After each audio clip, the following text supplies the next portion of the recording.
Following the murder of Brenda Nantongo and Haruna Kayondo, the daughter and driver to General Katumba Wamala respectively, along Kisota Road in Kisaasi, Uganda Police released footage from its cameras and private cameras showing the movement of the killers.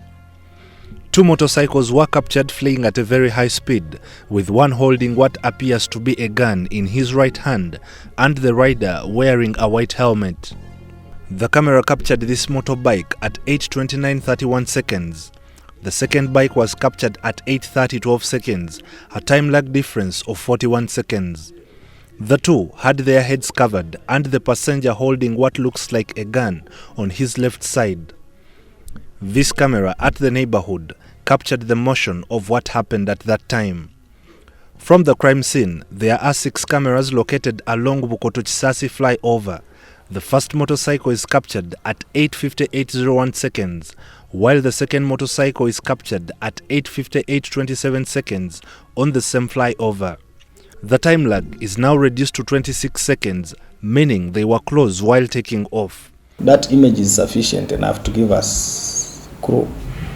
If we analyze the movement of these killers from the crime scene, the shooting took place at the perimeter wall of Eden Lawn here, and the private camera captured the assailants fleeing the scene at this point. It took 28 minutes for them to reach the flyover here, where they departed ways. The distance is 450 meters. The query would be, what were they doing for all these minutes on this short distance? Yet from the point of shooting, there is only one feeder route leading to Kisaasi Chanja Road. They did not take the feeder route, which is located just behind this camera. Because he says when his gun went silent, they thought maybe they had killed everybody. So this fellow who was shooting from behind comes back again shooting. The whereabouts of the killers who went to Bahai Road ends here, using this piece of evidence released by police. 800 meters ahead on this route, cameras are planted at Mariam Road. We are processing more images depending on where these people could have vanished from. The motorcycle that had killers having a white helmet and striped shirt rode to Kira Road at 9 a.m., made a U-turn and headed to Bukoto Trading Center. There is a camera here which captured them disappearing at Oryx fuel station. From the flyover to this point, only 3 minutes were used. If we are to calculate the time spent given the evidence of movements presented by police, the assassins, to be specific, the ones with stripes and white helmet, took approximately 32 minutes to reach the petrol station from the shooting area. Oluka police post yakaliwo naye kijitwalire like 20 to 15 minutes kuba bagenze n'otuuka nga jeno bamaze omutwala ku ddwaliro fa ababoda ababaddewo. The cameras I put in place did their work.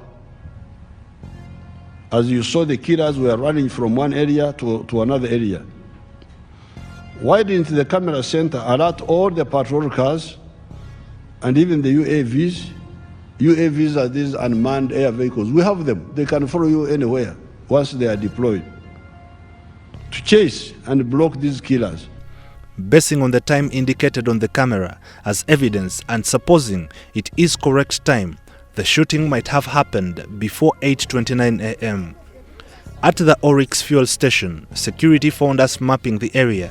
We get information that this is part of the ongoing investigations.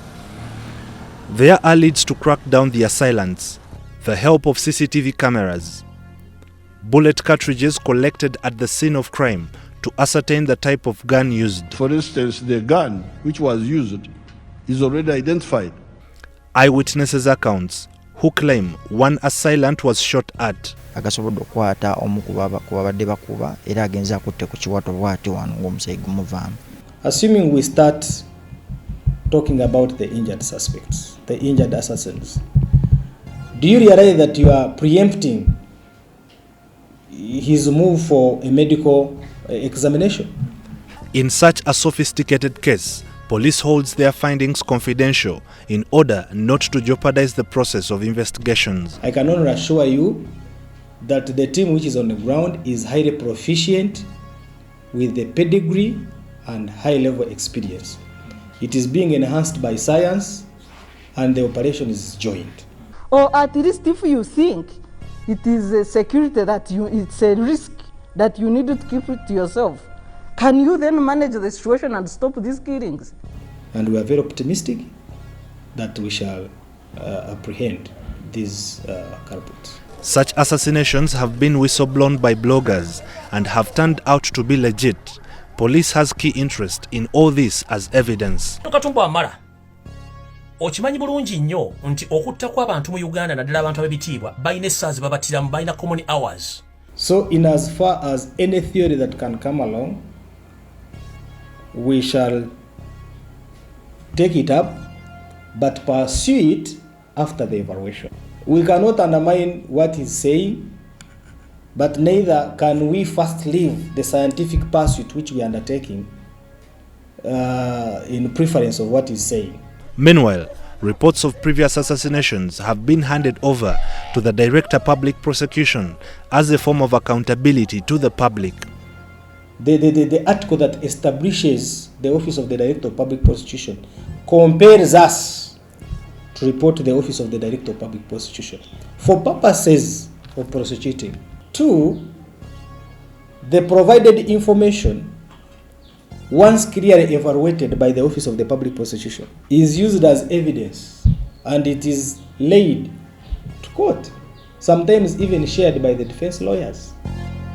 So all our outcomes and our actions are clearly reported to those 2 offices. The intention of these assassinations remain unknown.